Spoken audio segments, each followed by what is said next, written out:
केंद्र सरकार अपनी 13 सेक्टर की प्रॉपर्टीज प्राइवेट कंपनियों को लीज पर देने जा रही है। इससे वो 6 लाख करोड़ रुपए जुटाएगी। शुरुआत गैस पाइपलाइन से हो रही है। हमारे लिए इस पॉलिसी को जानना बेहद जरूरी है, क्योंकि ये सीधे सीधे हमारी आपकी पॉकेट से जुड़ा हुआ मामला है। मान लीजिए कि आपके पास एक सुंदर सा होटल है, लेकिन उसके मेंटेनेंस के लिए आपके पास पैसे नहीं है, तो आपने उसे प्राइवेट कंपनी को किराए पर दे दिया। अब आपका होटल भी बना रहेगा और किराए के पैसे भी मिलते रहेंगे। सरकार की नेशनल मोनेटाइजेशन पॉलिसी यही कहती है। ये सुनने में पढ़ने में तो बहुत अच्छा लग सकता है, लेकिन इस सरकारी एक्सपेरिमेंट के कुछ रिजल्ट हमारे सामने हैं। आइए उनसे रूबरू होते हैं। प्राइवेटाइजेशन के बाद पहला रेलवे स्टेशन बनकर तैयार हुआ है भोपाल का हबीबगंज स्टेशन। प्राइवेट हाथों में जाने से पहले इसका प्लेटफॉर्म टिकट 10 रुपए का था, अब 50 रुपए का है। इस रेलवे स्टेशन से रोजाना औसतन 40,000 लोग आते और जाते हैं। एक अनुमान के मुताबिक यहाँ आने वाले करीब 50% से ज्यादा यात्रियों के साथ उनके दोस्त या परिवार वाले पहले आते थे, लेकिन अब ये लोग प्लेटफॉर्म के अंदर जाकर ट्रेन छूटते वक्त अपनों को अलविदा नहीं करते, गेट के बाहर से ही लौट जाते हैं, क्योंकि एक प्लेटफॉर्म टिकट 50 रुपए का है। अब सरकार एक दो नहीं, पूरे 400 स्टेशन की मरम्मत प्राइवेट कंपनियों को देने जा रही है। टूरिस्ट प्लेस वाले कालका, शिमला, दार्जिलिंग जैसे रेलवे का संचालन प्राइवेट संस्थाओं को दे दिया जाएगा। 1400 किलोमीटर तक रेलवे ट्रैक भी लीज पर दिए जाएंगे। यहाँ सुविधाएं तो बढ़ेंगी, लेकिन रेट 10 रुपए से 50 रुपए हो सकते हैं। इसी तरह सरकार ने एक ट्रेन को प्राइवेट हाथों में दिया, नाम है तेजस। इसका टिकट मिलता है डायनेमिक फेयर सिस्टम से। मतलब ये है कि जितनी डिमांड उतना ज्यादा महंगा टिकट। 23 सितंबर 2019 को कई लोगों ने दिल्ली से लखनऊ का टिकट 4300 रुपए में खरीदा। आम दिनों में भी इसका रेट 1700 रुपए है, जबकि शताब्दी एक्सप्रेस में इतनी ही दूरी का टिकट 815 रुपए में मिलता है। अब सरकार 90 पैसेंजर ट्रेन प्राइवेट हाथों में देने की तैयारी में है। जबकि ट्रेन प्राइवेट हाथ में जाए तो टिकट दोगुने से भी ज्यादा महंगे होने लगते हैं।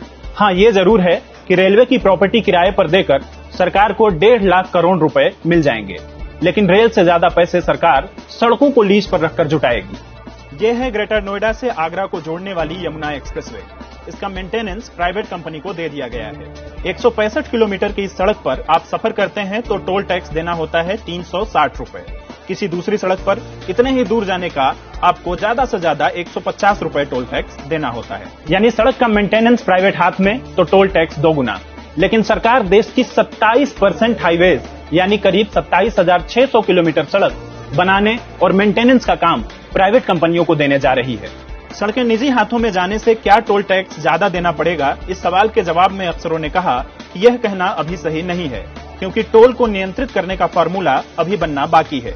फिलहाल सरकार सड़कों को लीज पर देकर 1,60,000 करोड़ रुपए जुटाएगी। रेल सड़क के बाद सरकार सबसे ज्यादा पैसे जुटाएगी आपके घर में जलने वाली बिजली से जुड़ी चीजों को लीज पर देकर। पावर ट्रांसमिशन यानी बिजली सप्लाई करने वाले खंबे, तार, इलेक्ट्रिसिटी मीटर जैसी चीजों को लीज पर रखकर सरकार 45,200 करोड़ रुपए जुटाएगी। इसी तरह पावर जनरेशन यानी बिजली बनाने वाली चीजों को प्राइवेट कंपनियों को दिया जाएगा। इससे सरकार को 29,832 करोड़ रुपए मिलेंगे। फिलहाल देश में रिलायंस, अडानी ग्रुप और टाटा ग्रुप प्राइवेट बिजली बनाने और सप्लाई करने का काम करते हैं। पावर के बाद बारी आती है आपके मोबाइल की। साल 1994 से ही सरकार स्पेक्ट्रम की नीलामी करती आई है। स्पेक्ट्रम वही नेचुरल रिसोर्स है जिसके जरिए मोबाइल या फोन से बातचीत होती है। 2016 के 4G स्पेक्ट्रम की नीलामी में सरकार की अपनी कंपनी BSNL बाहर हो गई थी। इसका नतीजा आज हमारे सामने है।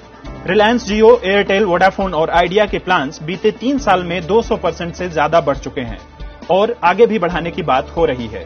पिछले महीने ही 28 दिन तक अपना नंबर चलाने के लिए कम से कम 49 रुपए वाले रिचार्ज को बढ़ाकर 79 रुपए कर दिया गया।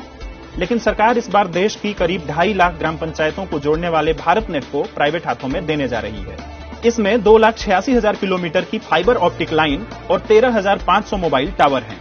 इससे सरकार को 35,100 करोड़ रुपए मिलेंगे। अब बात नई पॉलिसी की शुरुआत 2,229 किलोमीटर में बिछी गेल की गैस पाइपलाइन की। ये वही पाइपलाइन है जिनके जरिए हमारे घरों में खाना बनने वाली PNG और गाड़ी में डलाने वाली CNG गैस पहुंचाई जाती है। फिलहाल 2 पाइपलाइन प्राइवेट हाथों में जानी तय हो गई है। पहली महाराष्ट्र के दाभोल से कर्नाटक के बेंगलुरु तक। इसके जरिए बेलगाम, धारवाड़, बेल्लारी, रामनगरम और बेंगलुरु समेत 10 जिलों के लोग जुड़े हुए हैं।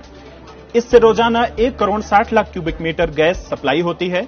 दूसरी लाइन गुजरात के दाहेद से लेकर महाराष्ट्र के दाभोल तक है।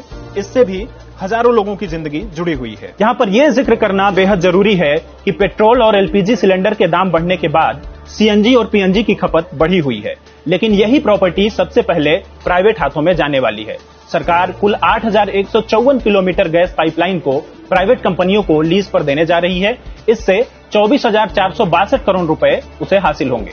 इसके बाद बारी आती है एविएशन इंडस्ट्री यानी हवाई जहाज की इंडस्ट्री की। इंदौर का देवी अहिल्याबाई होलकर एयरपोर्ट 2022 तक प्राइवेट संस्थाओं को दे दिया जाएगा। 2024 तक भोपाल का राजा भोज एयरपोर्ट, इसके साथ ही वाराणसी, रायपुर, भुवनेश्वर, अमृतसर, चेन्नई, तिरुपति समेत 25 एयरपोर्ट लीज पर दे दिए जाएंगे। इससे सरकार 20,782 करोड़ रुपए जुटाएगी। मोनेटाइजेशन पॉलिसी से खेल और हॉस्पिटैलिटी सेक्टर की चीजें भी प्राइवेट हाथों में जाएंगी। इनमें सबसे बड़ा नाम स्पोर्ट्स अथॉरिटी ऑफ इंडिया यानी साई के भोपाल सेंट्रल सेंटर का है। ये सेंटर 100 एकड़ में फैला है। इसमें कई इंडोर आउटडोर स्टेडियम हैं और हॉस्टल भी हैं। खेलों के बाद आपसे जुड़ा हुआ है हॉस्पिटैलिटी सेक्टर। इसमें देश भर के 8 बड़े होटल को लीज पर दिया जाएगा। इसके अलावा सरकार की लिस्ट में सब्जी अनाज रखे जाने वाले वेयर हाउसेस, खनन, पानी के जहाज और अर्बन रियल एस्टेट वाली चीजों को भी लीज पे रखा जाना तय हुआ है। 23 अगस्त को जब वित्त मंत्री निर्मला सीतारमण ने इसकी घोषणा की तो सोशल मीडिया पर इसकी आलोचना होने लगी और विपक्ष ने इस पर हमला बोला। इसके जवाब में सरकार की ओर से अब तक 2 बातें कही गई हैं। पहली, वित्त मंत्री ने खुद इस मामले पर ट्वीट किया है। उनका कहना है कि चोरी छुपे काम करना तो कांग्रेस की कार्यशैली है। मोदी सरकार जो करती है देश की भलाई के लिए करती है। दूसरी, इस पॉलिसी के प्रधान आर्थिक सलाहकार संजीव सान्याल की बात। उन्होंने कहा कि सरकार के पास बहुत संपत्ति है, अगर वो इनको मोनेटाइज करती है और कुछ पैसे जुटाकर उसे नए इंफ्रास्ट्रक्चर पर निवेश करती है तो इसमें गलत क्या है। इन पैसों से कमजोर तबके को सपोर्ट दिया जाएगा।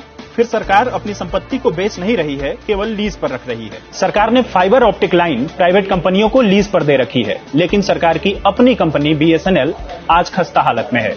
वर्ल्ड बैंक के चीफ इकोनॉमिस्ट रह चुके अर्थशास्त्री प्रोफेसर कौशिक बासु कहते हैं कि कोरिया जैसे छोटे आबादी वाले देश के लिए ऐसी पॉलिसी तो ठीक है, लेकिन भारत की संपत्तियों को इतने बड़े पैमाने पर लीज पर रखना ठीक नहीं होगा। आज के जानना जरूरी है में इतना ही। अगर आप किसी सब्जेक्ट पर जानना जरूरी देखना चाहते हैं तो मेल आईडी आपके स्क्रीन पर है। शेयर और डाउनलोड करें दैनिक भास्कर ऐप।